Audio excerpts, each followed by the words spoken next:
नमस्कार दोस्तों, आपके अपने YouTube चैनल अरवी क्लासेस पर आप सबका हार्दिक स्वागत है। जैसा कि आप सबको पता है, पर राजस्थान ज्योग्राफी में पिछली क्लास में अरावली पर्वतीय प्रदेश के बारे में पढ़ रहे थे। किसके बारे में? अरावली के बारे में पढ़ रहे थे। अपन ने सबसे पहले पढ़ा था कि ये जो निर्माण है उसके समय अनुसार प्राचीनतम है, निर्माण प्रक्रिया के अनुसार वल्लित है और वर्तमान में कैसा है? अवशिष्ट है। फिर अपन ने देखा था कि इसकी जो लेंथ है वो टोटल कितनी है? 692 किलोमीटर। राजस्थान में कितनी है इसमें से? 650 किलोमीटर। अरावली का कितना प्रतिशत हिस्सा? लगभग 80% हिस्सा। कहाँ से कहाँ तक? तो पालनपुर गुजरात से कहाँ तक? अपने पालनपुर गुजरात से स्टार्ट होती है और रायसीना की पहाड़ियाँ नई दिल्ली तक विस्तृत है। राजस्थान में खेड़ ब्रह्मा सिरोही से प्रारंभ होकर खेतड़ी नीम का थाना तक विस्तृत है, 550 किलोमीटर में है।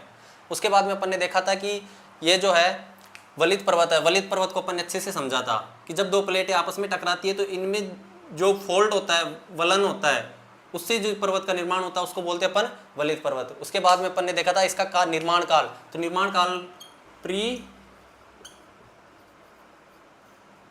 कैम्ब्रियन काल की मानी जाती है।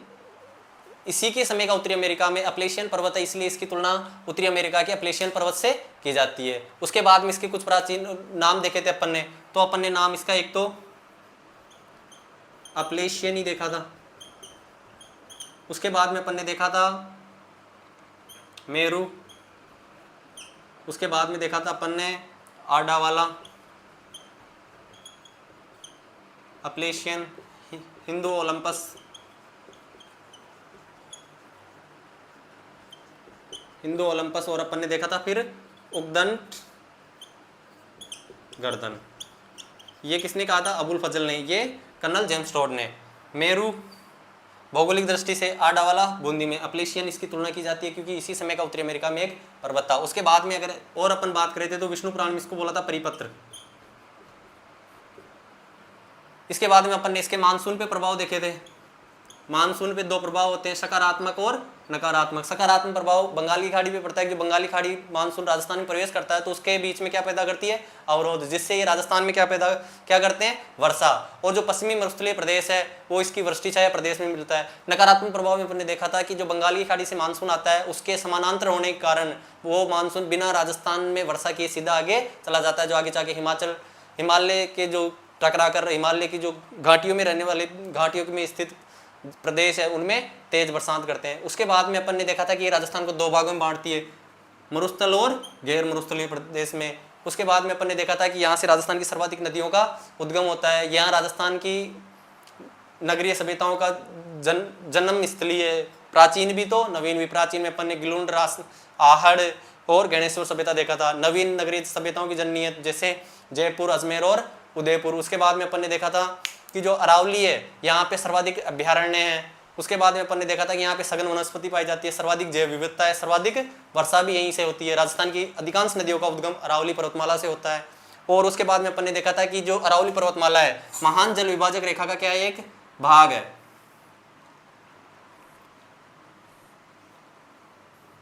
ऊपर हिमालय था, अरावली, विंध्याचल, सतपुड़ा और पश्चिमी घाट, ये भारत के महान विभाजक रेखा का काम करते हैं। इसमें अपन ने देखा था कि जो इससे के जो पश्चिम वाला हिस्सा है वो अरब सागर में और पूर्वी वाला हिस्सा कहाँ जाता है? अपने बंगाल की खाड़ी में। भारत के अपवाद तंत्र को कितने भागों में बांटता है? दो भागों में। उसके बाद में अपन ने देखा था कि इसमें सभी चीजें होने के कारण इसको योजना प्रदेश कहा जाता है।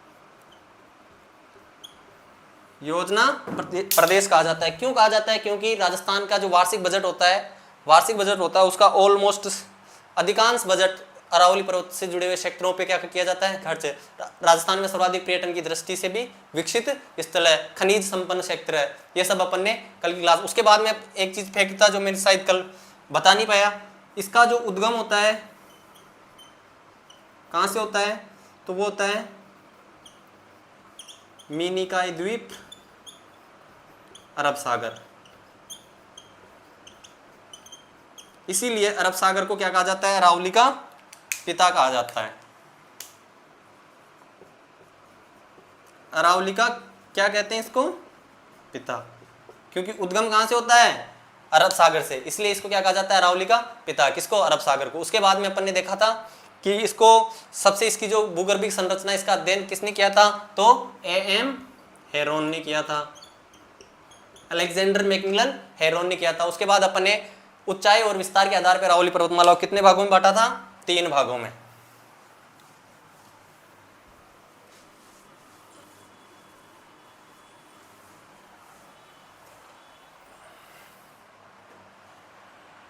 कितने भागों में बांटा था अरावली को,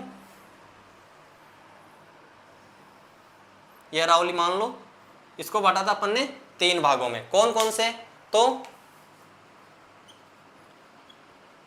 उत्तरी अरावली, मध्य अरावली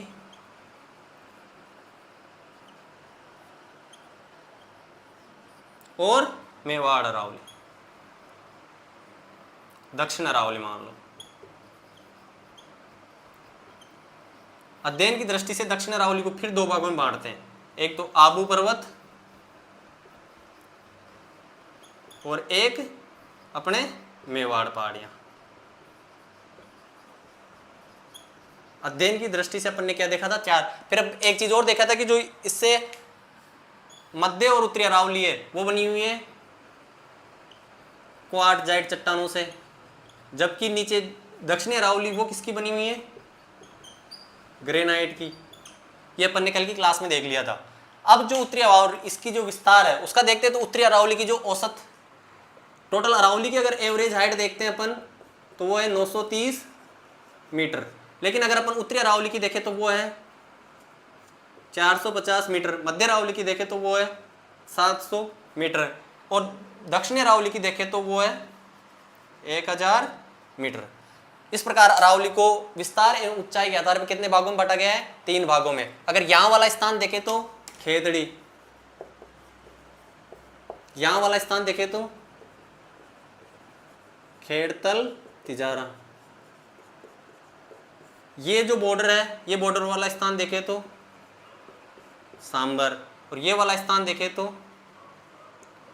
देवगढ़, और नीचे इधर माउंट आबू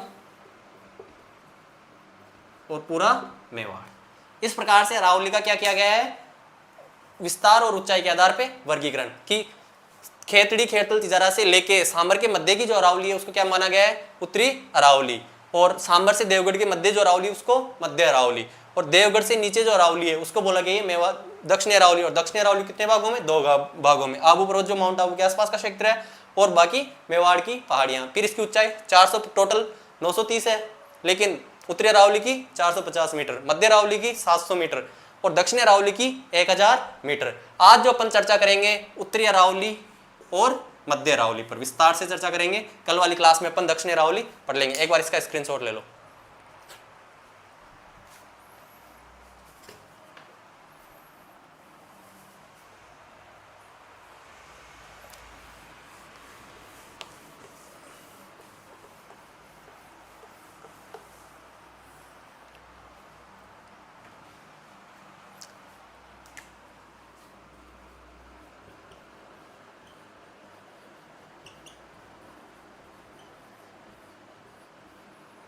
उत्तरी अरावली, उत्तरी अरावली की औसत ऊंचाई कितनी है,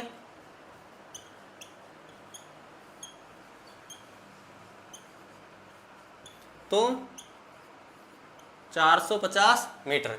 और इसमें कौन सी चट्टानें पाई गई है, तो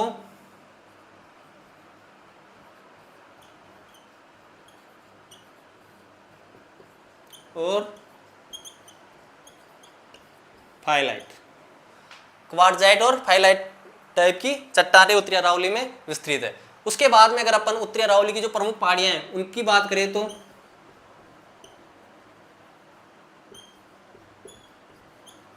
शेखा वाटिकी पहाड़ियां, उसके बाद में अगर अपन बात करें तो तोरा वाटिकी पहाड़ियां, फिर जयपुर की, और फिर अलवर की। मुख्य रूप से इन 4 श्रेणियों में इसको बांटा गया है। इसकी अगर ऊंचाई के, इस यहाँ की जो प्रमुख चोटियां हैं उनकी बात, क्योंकि अरावली से जो क्वेश्चन बनता है वो अधिकांश क्वेश्चन चोटियों से लेके बनता है कि इन चोटियों को अवरोही क्रम में जमाओ, आरोही क्रम में जमाओ, जो क्वेश्चन बनता है तो उत्तरी अरावली की जो सर्वोच्च चोटी है वो है रघुनाथगढ़, और ये कहाँ पे है? सिक्कर में। इसकी ऊंचाई कितनी है? तो 1055 मीटर। इसके अलावा ये तो अपने याद रखनी है, इसके अलावा जो उत्तरी अरावली की प्रमुख चोटियां हैं उनको भी एक बार अपन देख लेते हैं, क्रम से देख लेते हैं। इसके बाद में आता है मालखेत, उसके बाद लोहारगढ़, मालखेत, लोहारगढ़, भोजगढ़, खो, भेरांच,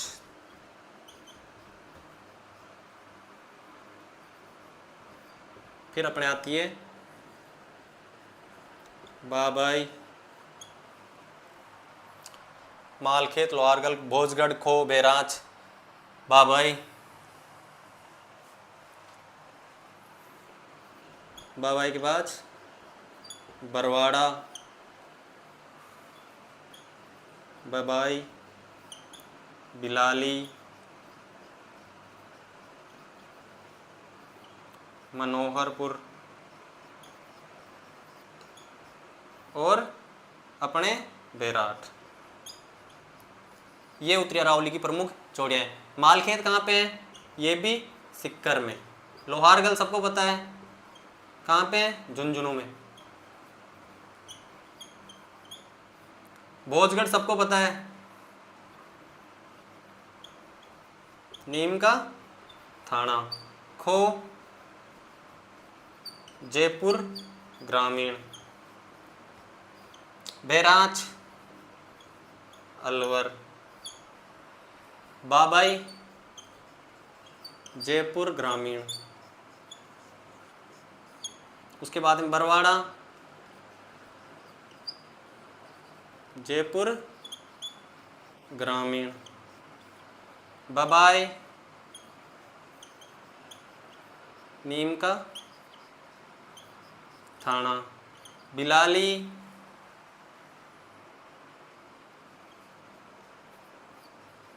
कोटपुतली बहरोड। और मनोहरपुरा जयपुर ग्रामीण। उसके बाद में अगर बेराट की बात करें तो ये भी कोटपुतली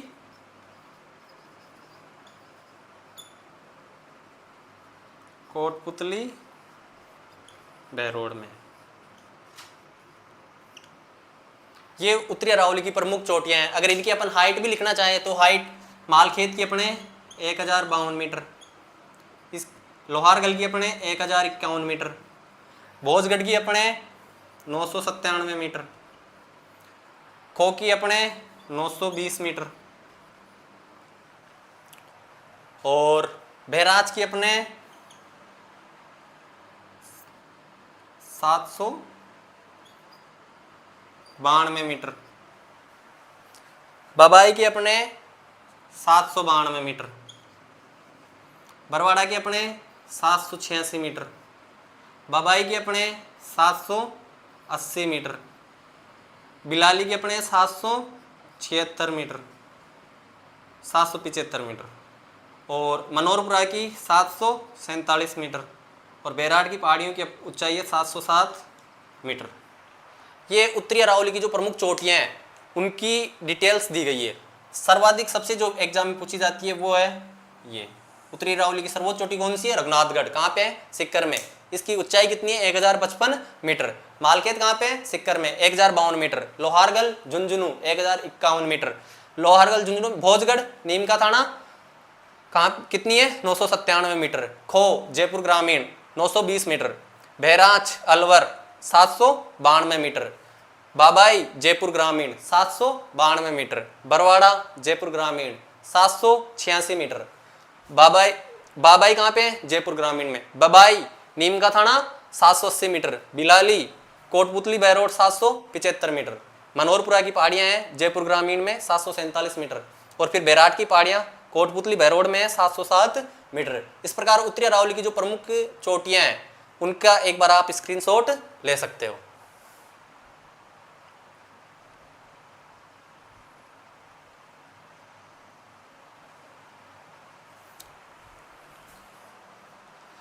अब इन चोटियों को याद करने के लिए वैसे ट्रिक बतानी नहीं चाहिए, क्योंकि ट्रिक से एग्जाम में अक्सर अटक जाते हैं। चीज़ों को याद करना ही बेहतर ऑप्शन होता है, लेकिन फिर भी अगर इनको तरीके से याद करना है, दिमाग में एक फ्रेम बनाने के लिए कोई ट्रिक बोलते हैं, तो एक मैंने इसकी खुद से ट्रिक बनाई है। ज़बरदस्ती नहीं है कि उस ट्रिक को आप अप्लाई करो, अगर आप में दिमाग है और आप इनको बिना किसी ट्रिक के याद रख सकते हो तो अच्छी बात है। तो मैंने बनाई है कि रघुमल का लोहा भोजगढ़ में खो गया। रघुमल का लोहा भोजगढ़ में खो गया, तो भाग के किनके पास गया? बैराज बाबा के पास। किसके पास गया? बैराज बाबा के पास। तो जब वो बैराज बाबा के पास गया तो बैराज बाबा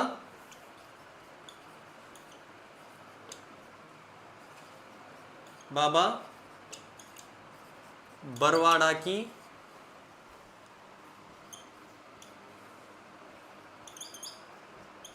पहाड़ियों में, बैराज बाबा बरवाड़ा की पहाड़ियों में बबाई व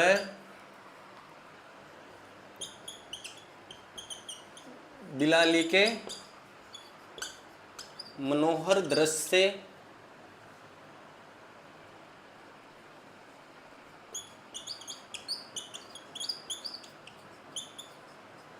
बैठकर देख रहे थे।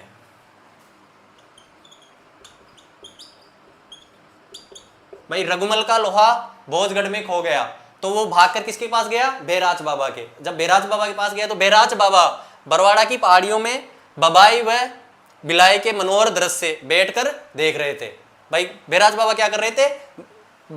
बरवाड़ा की पहाड़ियों में बबाई व बिलाली के मनोहर दृश्य से बैठकर देख रहे थे। अब यहां से रघु से रघुनाथगढ़, मल से मालखेत, लोहा से लोहारगढ़, भोजगढ़ आए गया, खो से खो, फिर गया बैराज बाबाई बरवाड़ा, फिर बबाई बिलाली मनोहरपुरा और बैठकर से बैराट। इस प्रकार जरूरी नहीं है कि ये ट्रिक आप अपनाओ, लेकिन ये चीज़ों को याद करने में अगर आपके लिए हेल्पफुल है तो अच्छी बात है। ये ट्रिक खुद से बनाई हुई है, बहुत इजी लैंग्वेज में है। रघुमल का लोहा भोजगढ़ में खो गया, तो वो भागकर किसके पास गया? बैराज बाबा के पास। तो बैराज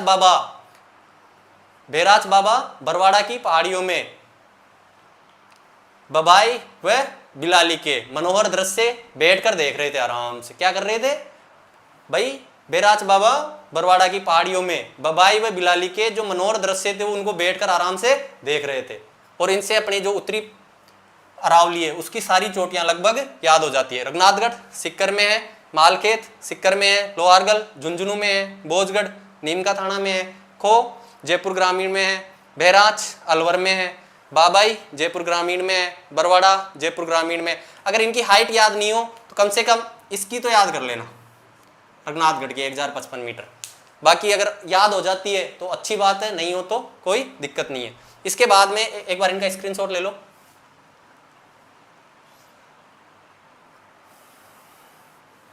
राजस्थान ज्योग्राफी की जो सारे फैक्ट है ना, ऐसे ट्रिक से याद करवा देंगे, कुछ भी नहीं छूटेगा।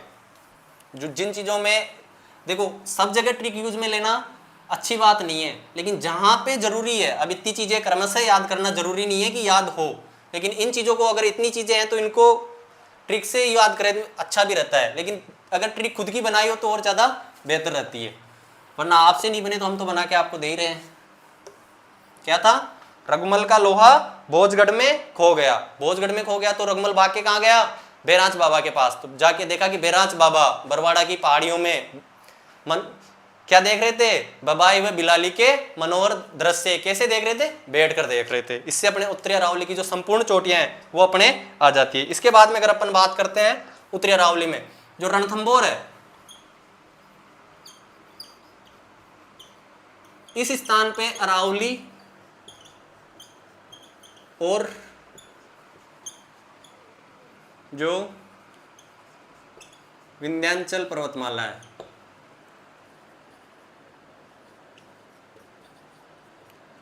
ये दोनों क्या होती है, मिलती है, संगम होता है। इन दोनों का संगम कहाँ पे देखने को मिलता है, रणथंभौर में। यहीं पे आसपास में एक जगह है कुसाली घाट, कई बार एग्जाम पूछा जाता है। कुसाली घाट का संबंध कहाँ से है, तो ये कहाँ पे है, सवाई माधोपुर। ठीक है, कुसाली घाट कहाँ पे है, सवाई माधोपुर में।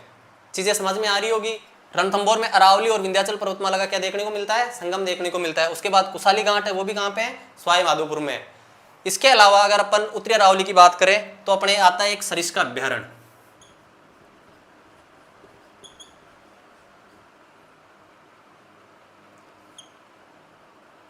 क्या आता है, सरिस्का अभ्यारण्य। सरिस्का अभ्यारण्य ये कहां पे है, अलवर में। ठीक है, अब जो सरिस्का अभ्यारण्य है यहां पे दो चीजें हैं, एक तो है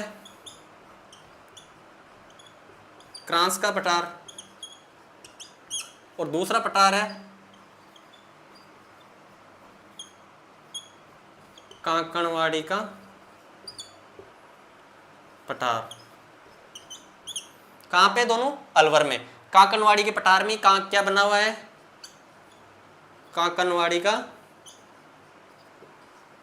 किला, जहां पे औरंगजेब ने किसको कैद रखा था, दारा सिकोह को क्या किया था, यहां पे कैद किया था, किसने, औरंगजेब ने। इसके बाद में यहां पे है सरिस्का अभ्यारण्य में प्रसिद्ध चीज है काली घाटी। क्या है, काली घाटी। किसके लिए प्रसिद्ध है, मोर के लिए। बाकी और भी फैक्ट है जो जैसे जैसे आगे ज्योग्राफी पढ़ते जाएंगे वो देखते जाएंगे। यहां तक अगर किसी को कोई दिक्कत हो तो आप क्या छोड़ सकते हो, अपने कमेंट बॉक्स में कमेंट छोड़ सकते हो। इसके अलावा अगर आपको बता दें कि आप अगर पढ़ाई नहीं कर रहे हो तो पढ़ाई करना स्टार्ट कर दो, क्योंकि राजस्थान में क्या है, वैकेंसियों की भरमार है। इसका स्क्रीनशॉट ले लो एक बार।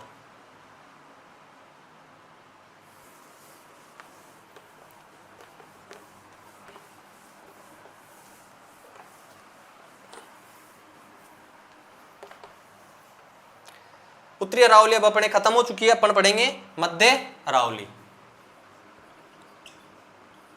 क्या पढ़ेंगे, मध्य अरावली। इसका विस्तार कहां कहां से है, इसकी औसत ऊंचाई की बात कर लेते हैं। औसत ऊंचाई कितनी है, 700 मीटर। और ये कहां से, सांबर से स्टार्ट होकर देवगढ़ के बीच। ठीक है, मुख्यतः अजमेर और ब्यावर में। ये अरावली का संकीर्ण भाग है, संकीर्ण भाग है। सबसे सकड़ा भाग कौन सा है, मध्य अरावली है। ठीक है, अब यहां की जो प्रमुख चोटियां हैं,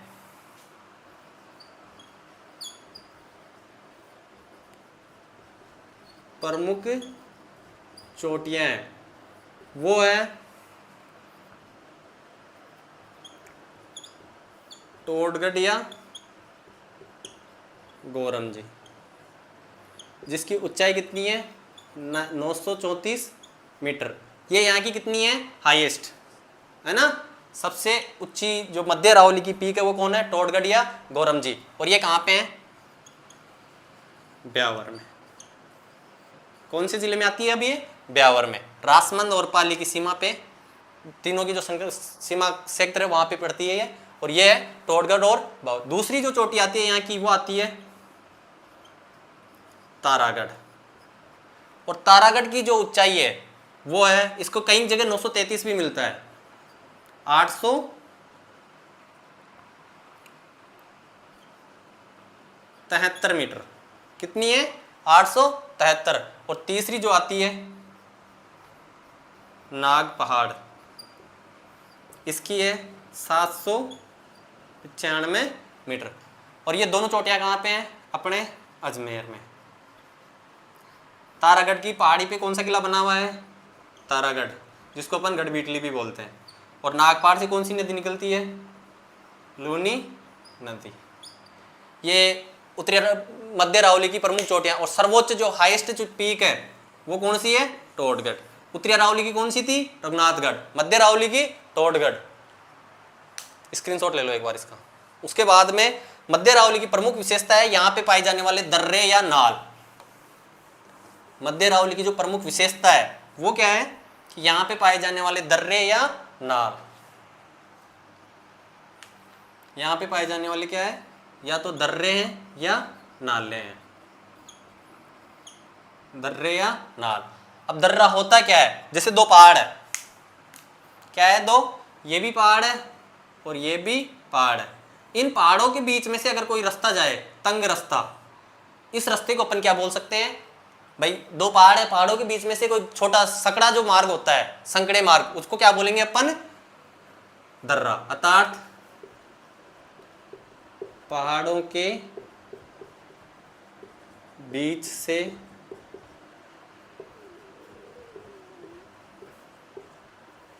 निकलने वाले संकीर्ण या सकड़े, है ना, संकरे मार्ग, क्या कहेंगे इनको? छोटे मार्ग। अर्थात पहाड़ियों के बीच में जो घाटी नुमा रास्ते होते हैं ना, उनको बोलते हैं दर्रे या नाल। और ये सर्वाधिक कहाँ पाए जाते हैं? अपने ब्यावर में, मध्य अरावली में ना। अब इनमें प्रमुख जो दर्रे हैं उनको देख लेते हैं।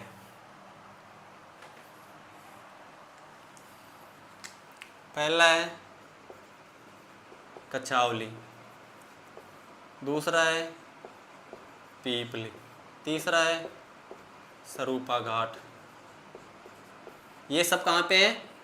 ब्यावर में। और ये जो ब्यावर का है हाईएस्ट, सर्वोच्च है ना, सर्वोच्च दर्रा कौन सा है?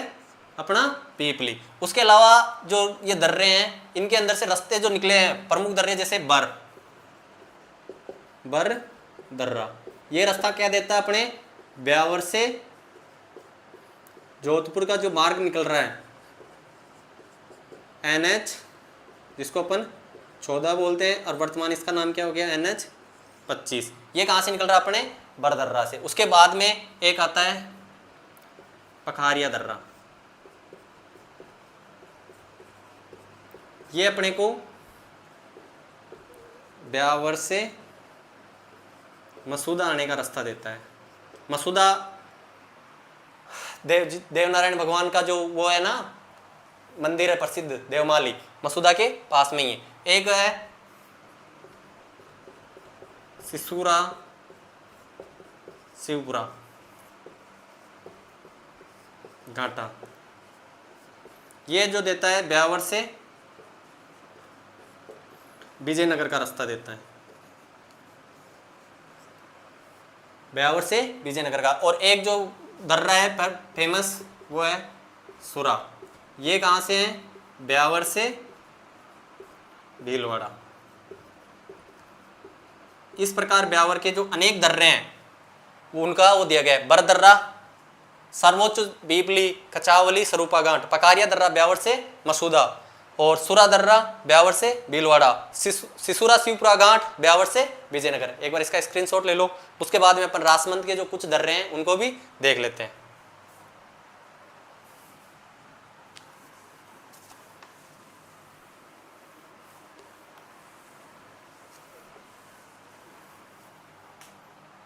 अब अपन देख लेते हैं राजमंद के। पहले ब्यावर के देखे थे, अब राजमंद में एक तो है देबारी की नाल। यहां से कौन सी नदी का उद्गम होता है? कोठारी नदी का। ठीक है। दूसरा है गोरम घाट, ये पर्यटन के रूप में प्रसिद्ध है। पहाड़ों के बीच में एक यहाँ पे झरना बहता है और उस झरने का नाम है जोग मंडी। इसके लिए ये क्या है? फेमस है गोरम घाट, पर्यटन स्थल है। और यहाँ का जो रेलवे स्टेशन है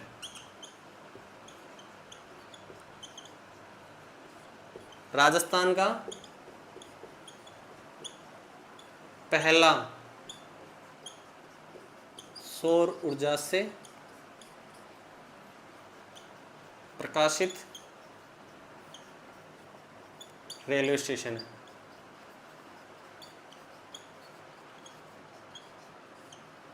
रेलवे स्टेशन है। उसके बाद में एक आता है कामली घाट,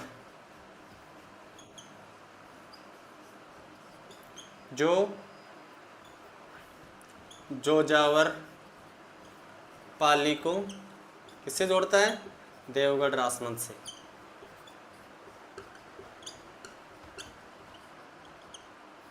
ये राजमंद के प्रमुख नाल या दर्रे हैं। आई होप आज की क्लास, एक बार स्क्रीनशॉट ले लो।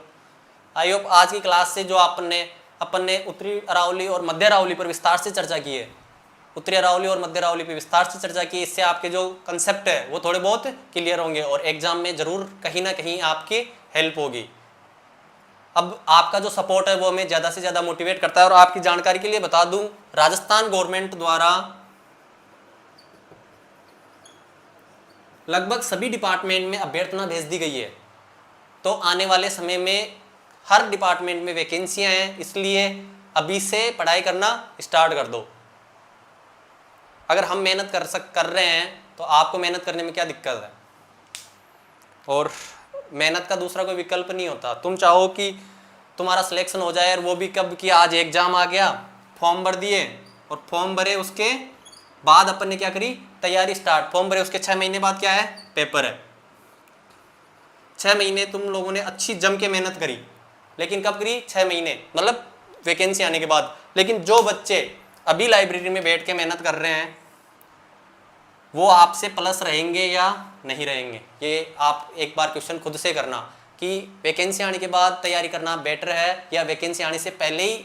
एक बार अगर वैकेंसी आए, वैकेंसी आने से पहले अगर अपना सिलेबस कंप्लीट हो जाए या फिर 60-70% भी हो जाए तो अपन अदर से कितने आगे रहेंगे। बाद में ओनली अपने को क्या करना रहेगा? रिवीजन। इसलिए बिना समय गवाए जल्दी से जल्दी तैयारी में लग जाओ। आई होप आप सब मैच्योर हो, समझदार हो, अपनी तैयारी अच्छे से कर रहे होंगे।